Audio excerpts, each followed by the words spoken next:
दिल्ली दौरे से लौटे भाजपा नेता सुधीर मुनगंटीवार ने चंद्रपुर और विदर्भ के विकास को लेकर कई केंद्रीय मंत्रियों से मुलाकात का दावा किया है। उन्होंने कहा है कि सैनिक स्कूल विस्तार, साइंस सेंटर और रिंग रोड जैसे मुद्दों पर सकारात्मक चर्चा हुई है। वहीं कांग्रेस, इंडिया गठबंधन और संजय राउत पर भी उन्होंने निशाना साधा। मंत्री पद की चर्चा पर मुनगंटीवार ने कहा कि पद नहीं बल्कि जनता से काम महत्वपूर्ण है। जास्त मंत्री किंवा आयोगाच्या अध्यक्षांशी भेट घेतली, चंद्रपूर जिल्ह्यातील अनेक प्रश्नाच्या बाबतीत चर्चा केली आणि साधारणतः सर्वांनीच सकारात्मक रीतीने आमच्या मागण्यांना समर्थन दिलं। मागण्या पूर्ण करण्याच्या दृष्टीने त्यांनी सकारात्मकता दर्शवली। सन्माननीय देशाचे रक्षा मंत्री माननीय राजनाथ सिंग साहेबांची भेट घेतली। चंद्रपूरमध्ये देशातलं सर्वोत्तम सैनिक शाळेचं बांधकाम हे मी अर्थमंत्री असताना केलं होतं। त्याच्या विस्ताराच्या संदर्भात, आर्मी म्युझियमच्या संदर्भात त्यांच्याशी चर्चा केली। श्री जितेंद्र सिंग यांच्याकडे सायन्स अँड टेक्नॉलॉजी विभाग आहे।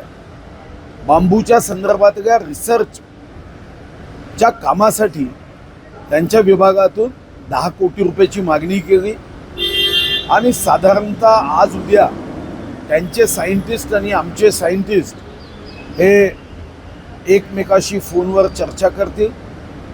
प्रस्तावाचं सादरीकरण, प्रेझेंटेशन होईल आणि त्यानंतर मग त्या निधीच्या उपलब्धतेच्या बाबतीमध्ये निर्णय केला जाईल। राष्ट्रीय महिला आयोगाच्या अध्यक्षा विजयाताई राहटकर यांनी सुद्धा चंद्रपूर जिल्ह्यामध्ये येऊन महिलांच्या विविध प्रश्नावर त्या ठिकाणी महिला आयोग जिल्ह्यातील महिलांच्या प्रश्नाबद्दल मदत करण्याचं त्यांनी सूतोवाच केलं आहे। ओबीसी आयोगाच्या अध्यक्षा त्यांनीही साधारणतः WCL मध्ये असणाऱ्या शेतकऱ्यांच्या जमिनी गेल्यावर त्यांना नोकरी किंवा तत्सम ज्या फायद्याचा त्यांचा अधिकार आहे ते दिला जात नाही आणि म्हणून साध्वी निरंजना मॅडमनीही येण्याचं त्या ठिकाणी कबूल केलं। चेंबर ऑफ इंडस्ट्रीज जे गव्हर्नमेंट ऑफ इंडिया वित्त विभागाने ज्यांना काम दिलं MSMEच्या बाबतीमध्ये त्यांनीही चंद्रपूर जिल्ह्यामध्ये येण्याचं कबूल केलं आहे आणि साधारणतः चंद्रपूरमध्ये आम्ही प्रयत्न करतोय उद्योग योद्धा निर्माण करण्याचा। आत्मनिर्भर भारताच्या संदर्भामध्ये चंद्रपूर जिल्ह्यातील तरुण तरुणींनी स्वतःच्या उद्योगाच्या माध्यमातून आत्मनिर्भर व्हावं, MSMEच्या योजना या त्यांच्यापर्यंत पोहोचवाव्या या दृष्टीनेही त्यांच्याशीही चर्चा झाली। माननीय नितीन गडकरींजींसोबत चंद्रपूरमध्ये आता एक रिंग रोड करण्याचा विषय मी विधानसभेत मांडला होता।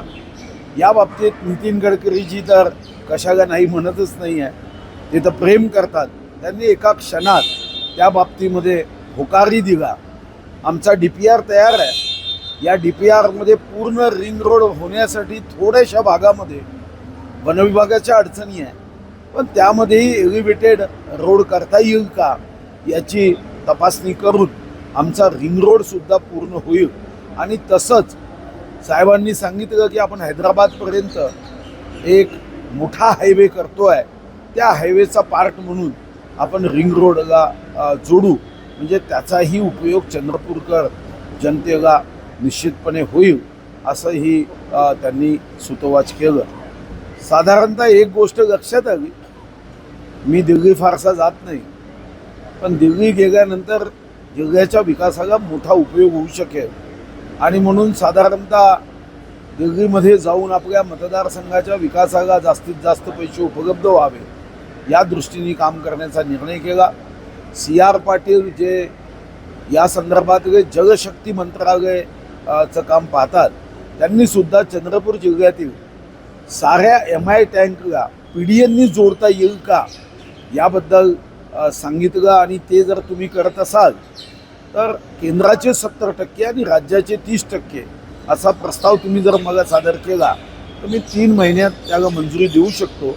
आणि त्या दृष्टीने आम्ही विदर्भ सिंचन बोर्डाच्या ईडींना सोनटक्के साहेबांनी सूचना केली की चंद्रपूर जिल्ह्याचा MI टँकच्या पीडीएनचा प्रस्ताव हा ताबडतोब सादर करावा आणि त्या दृष्टीने त्याही प्रस्तावाला CR पाटलांनी अतिशय सकारात्मकता दाखवत जी मदत करण्याचं आश्वासन दिलं, तर मला वाटतं की जिल्ह्याच्या विकासासाठी सातत्याने तिथं जाणं हे उपयोगाचं आहे.